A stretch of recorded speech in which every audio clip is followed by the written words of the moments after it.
Hello everyone, welcome back to our class. Subhagi chapter की reading इस video में complete कर रहे हैं। ध्यान दीजिएगा। सज्जन सिंह वह पूछकर क्या करोगी। सज्जन सिंह ने कहा, सुभागी से कहा, वह पूछकर क्या करोगी। कुछ नहीं, यूं ही पूछती थी। कोई 300 रुपये उठे होंगे।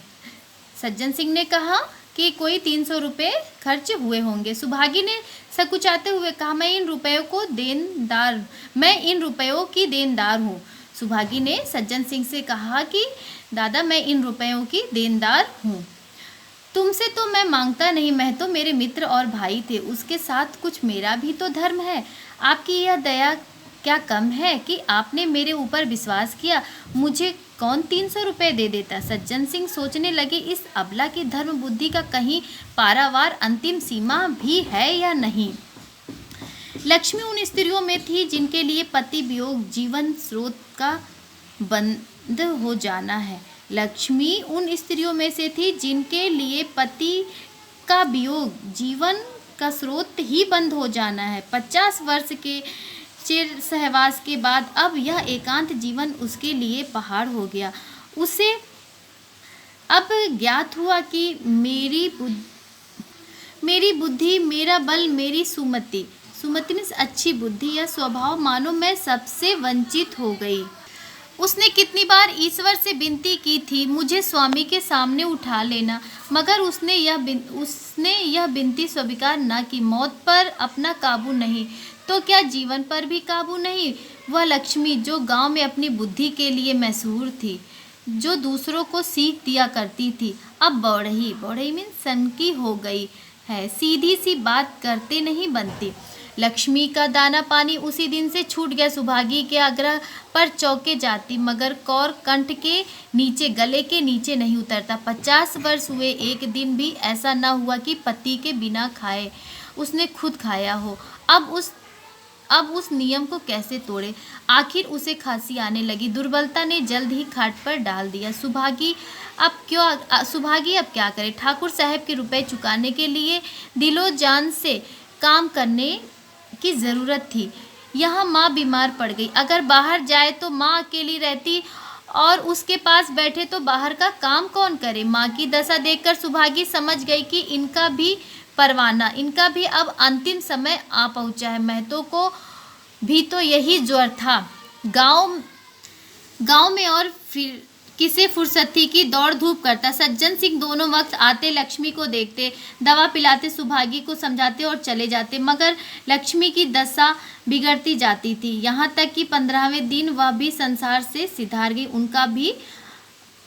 उनकी भी मृत्यु हो गई। 15वें दिन लक्ष्मी की भी मृत्यु हो गई। अंतिम समय रामू आया और उसके पैर छूना चाहता था, पर लक्ष्मी ने उसे ऐसी झिड़की दी कि वह उसके समीप न जा सका। सुभागी को उसने आशीर्वाद दिया, तुम्हारी जैसी बेटी पाकर तर गई। मेरा क्रियाकर्म तुम ही करना। मेरी भगवान से यही अर्जी है कि उस जन्म में भी तुम ही मेरी कोख पवित्र करो। माता के देहांत के बाद सुभागी के जीवन का केवल एक ही लक्ष्य रहा, सज्जन सिंह के रुपए चुकाना। 300 रुपये पिता के क्रियाकर्म में लगे थे, लगभग 200 रुपये माता के काम में लगे। 500 रुपये का ऋण था और उसकी जान, मगर वह हिम्मत न हारती थी। 3 साल तक सुभागी ने रात को रात और दिन को दिन न समझा। उसकी कार्य शक्ति और पौरुष में मर्दांगी देखकर लोग दांतों तले उंगली दबाते थे। दिन भर खेती बाड़ी का काम करने के बाद वह रात को 4 पसेरी आटा पीस डालती। 30वें दिन 15 रुपये लेकर सज्जन सिंह के पास पहुंच जाती। इनमें कभी नागा न पड़ती। यह मानो प्रकृति का अटल नियम था उसके लिए। अब चारों ओर से उसकी सगाई के पैगाम में संदेश आने लगे। सभी उसके लिए मुंह फैलाए हुए थे। जिसके घर सुभागी जाएगी उसके भाग्य फिर जाएंगे, जिसके घर सुभागी जाएगी उसके तो भाग्य ही बदल जाएंगे। सुभागी यही जवाब देती। अभी वह दिन नहीं आया। जिस दिन सुभागी ने आखिरी किस्त चुकाई, उस दिन उसकी खुशी का ठिकाना न था। आज उसके जीवन का कठोर व्रत पूरा हो गया। वह चलने लगी तो सज्जन सिंह ने कहा, बेटी, तुमसे मेरी एक प्रार्थना है।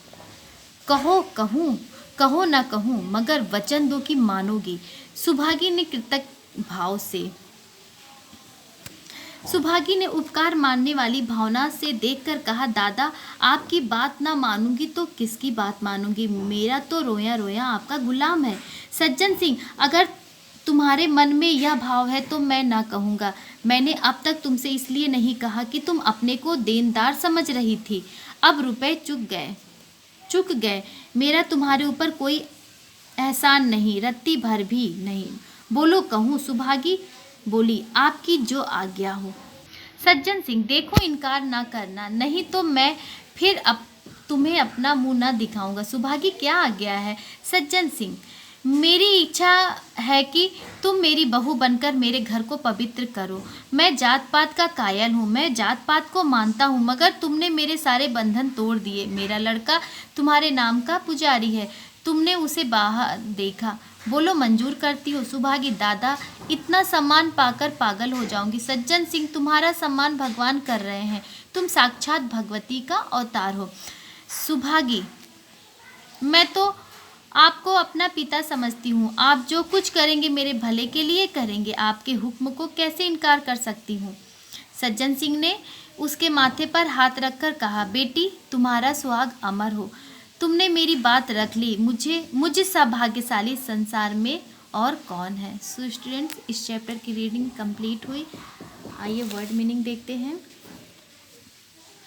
जो भर भी, थोड़ा सा भी, काट का उल्लू, महामूर्ख, बखान, प्रशंसा, घर कर लेना, दूसरी शादी कर देना, कुचाल, बुरा आचरण, उज्जड, असभ्य, कर्ज, उधार, कुचड़, किसी के काम में बेमतलब दोष निकालना, जलसा, बैठक या फिर गाने बजाने की महफिल, निवाह, गुजारा, बंटवारा,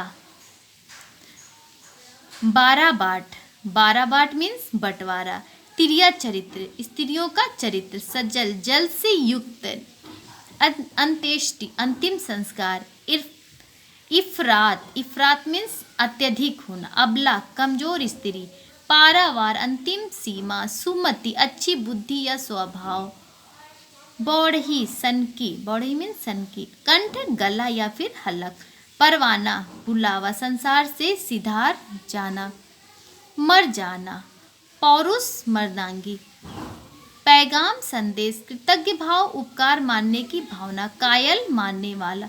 सो स्टूडेंट्स, इस चैप्टर का वर्ड मीनिंग कंप्लीट हुआ। Question answer